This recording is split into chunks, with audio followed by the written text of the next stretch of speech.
그 구원에 관해서 종교개혁자들, 특히 그 루터의 가르침을 보면요, 중심에 율법과 복음의 구분이 있습니다. 율법은요, 하나님이 우리 인간에게 무엇을 해라 명령으로 이렇게 주신 것이죠. 무엇을 하지 말라 이렇게 명령을 주신 겁니다. 그런데 복음은요, 하나님이 우리에게 은혜로 주신 것, 은혜로. 하나님이 은혜로 그저 값없이 주신 겁니다. 종교개혁자 그 루터의 가르침을 보면 인간이 타락하여서 죄 가운데 있기 때문에 이 하나님의 명령, 율법을 행할 수 없는 거예요. 율법을 행함으로 구원받는 것이 불가능하다. 이것을 강조합니다. 오직 우리는 믿음으로 우리를 대신해서 하나님이 주신 이 복음을 겸손하게 우리가 받아들임으로써 우리는 구원받을 수 있다. 그래서 항상 강조하는 것이 오직 믿음을 강조한다는 겁니다.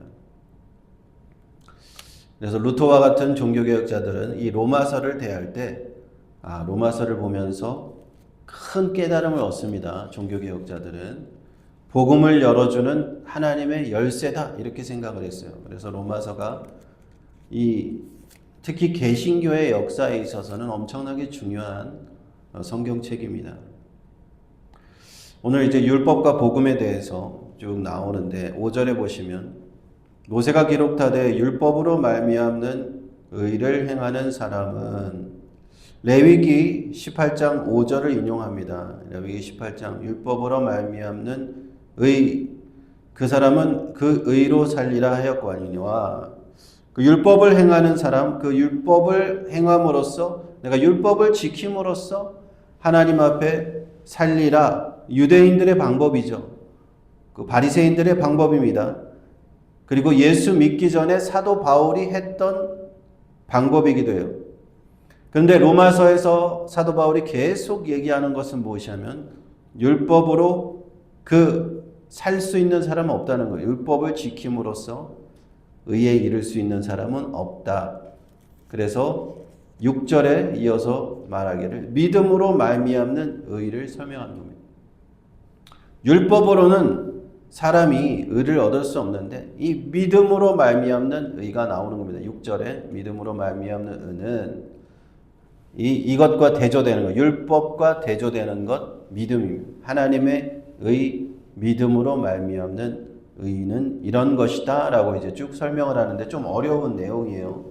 신명기 30장 12절을 갖다가 말씀을 인용하면서 그걸 그대로 인용하지 않고 사도 바울이 이 복음을 중심으로 다시 해석을 합니다. 그래서 똑같지 않아요. 신명기 30장 12절이 똑같지 않은데 어떻게 해석하는지 한번 잘 보십시오. 어려운 내용인데 내 마음에 누가 하늘에 올라가겠느냐 하지 말라. 그것은 그리스도를 모셔내리는 것이다 라는 겁니다. 믿음으로 말미암는 의, 하나님의 의는 사람이 하늘에 올라가서 그리스도를 모셔내리는 행위는 아니라는 겁니다. 율법을 지키면서 내가 하나님 앞에 완벽하게 행하려고 하는 사람은 구원도 자기가 자기 힘으로 얻으려고 하는 거예요. 그래서 구원하실 그리스도를 모셔서 내리려는 그런 것이 자신의 노력이라고 봤을 때 믿음은 그렇지 않다는 거예요. 믿음은요, 우리가 그리스도를 모셔서 내리는 게 아니라 하나님의 은혜로 이미 이 땅 위에 우리가 요청하지도 않았는데 성육신하신 그리스도를 의미하는 겁니다. 우리가 억지로 모셔내리는 거 아닙니다. 하나님이 전적인 은혜로 우리에게 주셨다는 거고요. 7절에 이어서 누가 음부에 내려가겠느냐 하지 말라. 내려가겠느냐 하면 그리스도를 죽은 자 가운데서 모셔 올리려는 것이라. 죽은 자들이 가는 곳 음부 또는 개역개정은 무저갱이라고 번역을 하는데 죽은 자들이 가는 곳입니다. 죽은 자들이 가는 곳에서 그리스도께서 죽은 자 가운데서 부활하셨는데 하나님 아버지의 전적인 이것은 부활은 예수님의 부활은 사람의 뜻으로 되는 것이 아니라는 얘기를 하는 겁니다. 하나님의 전적인 은혜, 하나님의 능력으로 되는 것이다. 그러므로 음부에 내려가서 누가 그리스도를 부활하시도록 들어올린 것은 사람의 행위나 어떤 사람의 노력으로 되는 것이 아니라 하나님의 전적인 은혜다. 라는 것을 얘기하고 싶습니다. 그래서 6절, 10절을 함께 이제 붙여서 설명해 보자면, 믿음으로 말미암는 의는 우리가 예수 그리스도를 믿는 믿음인데, 우리가 우리의 노력으로 그리스도를 하늘에서 모셔내린 것도 아니고, 우리가 애써서 부활하게 하신 것도 아니고, 오직 전적으로 하나님의 은혜로 그리스도께서는 성육신하셨고 부활하셨다 라는 것을 의미하는 겁니다. 그러면 8절에 그러면 무엇을 말하느뇨? 말씀이 내게 가까워 내 입에 있으며 내 마음에 있다 하였습니다. 이 또한 신명기 30장 14절을 그대로 이제 가져와서 또 이것을 바울이 여기서 재해석을 합니다. 그래서 그대로 가져왔으면 조금 쉬운데 이제 재해석을 하기 때문에 많은 사람들이 어려움을 느낍니다. 근데 믿음으로 말미암는 의는 이 부분이 중요합니다. 말씀이 내게 가깝다. 가깝다는 것이 중요해요. 가깝다는 것이 이제 키포인트입니다. 이 믿음으로 말미암은 구원은요, 저 멀리 있는 게 아니라는 얘기입니다. 우리가 도달할 수 없는 저 멀리, 구원이라는 것은 우리가 받을 수 없는 저 멀리 노력해서 죽을 똥 말 똥 이렇게 가서 얻는 그런 것이 아니다. 가깝다라는 걸 얘기하고 싶은 거예요. 우리가 전하는 믿음의 말씀이 가깝다. 얼마나 가깝냐?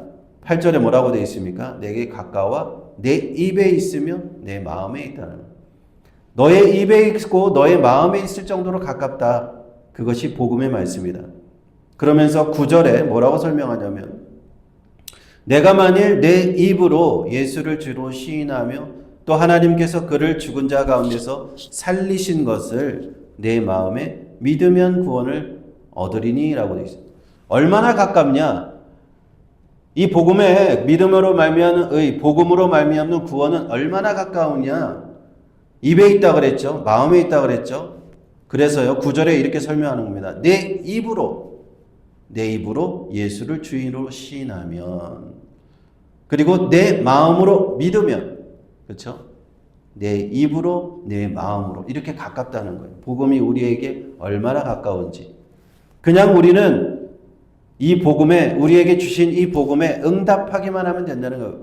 입으로 주를 시인하고 마음으로 예수님의 부활하신 것을 믿으면 바로 구원을 받는다는 거예요. 구원은 저 멀리 어디 멀리 있는 곳 우리가 한참 달려 평생 동안 갈고 닦아야 되는 그것이 아니라는 거예요. 불교에서는 구원받기 위해서, 해탈하기 위해서 평생 그 스님들이 절에서 그 수행하잖아요. 그렇죠? 그런 것이 아니라는 거예요. 구원은 내 입술에, 내 마음에 가까이 있습니다. 우리에게 복잡한 걸 요구하지 않았어요. 복잡한 제사를 드려라, 수만 가지 율법을 다 지켜라, 고행을 해라, 평생 동안 가부좌 틀고 앉아서 고행하라, 이게 아니라 이만큼 가깝다. 단지 우리가 마음으로, 입으로 할 수 있는 것, 얼마나 은혜입니까? 모든 사람이 받을 수 있는 거잖아요. 우리가 마음으로 믿는 게 얼마나 어렵지 않잖아요. 입으로 시인하는 게 어렵지 않잖아요. 이렇게 복음은 우리에게 가까이 있다라는 걸 설명해 주는 거예요. 그래서 10절에 사람이 마음으로 믿어 의에 이르고 입으로 시인하여 구원에 이른다. 이렇게 예수 그리스도를 믿어 의롭다 하심을 얻고 그리스도를 나의 구세주로 시인해서 우리는 구원을 얻게 되는 겁니다. 그러므로 11절에 성경에 이르기를 누구든지 저를 믿는 자는 부끄러움을 당하지 아니하리라 합니다. 이것도 또한 이사야 28장 16절을 인용하는 말씀입니다. 부끄러움을 당하지 않는다는 의미는요, 심판날에 구원을 받는다는 의미를 가리키는 겁니다. 누구든지 그리스도를 믿는 자, 하나님의 심판의 날에 구원을 받을 것이다. 부끄러움을 당하지 않을 것이다. 누구든지, 그래서 12절에 유대인이나 헬라인이나 누구든지 차별이 없이 다 구원을 받을 수 있다. 한 주께서 모든 사람의 주가 되사 예수 그리스도 이 한 주께서 유대인이나 헬라인이나 유대인이나 이방인이나 누구든지 저를 부르는 자는 모든 자에게 이 구원의 부요함을 나누어 주시는, 모든 사람에게 부요하시다. 구원을 누구한테는 주고 누구한테는 못 준다라고 하지 않으시는 거예요.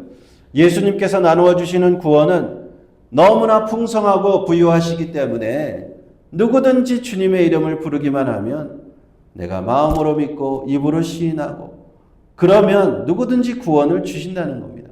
그래서 13절에 요엘서 2장 32절을 인용하면서 누구든지 주 예수 그리스도를 이름을 부르는 자는 구원을 얻으리라. 얼마나 이 복음이 우리에게 가까이 있습니까? 얼마나 하나님의 은혜가 이 믿음으로 말미암는 의가 저 멀리 도달할 수 없는 머나먼 곳에 있는 것이 아니라 죽을 때까지 평생도록 고생을 해야 되는 것이 아니라 얼마나 가까이 있는가.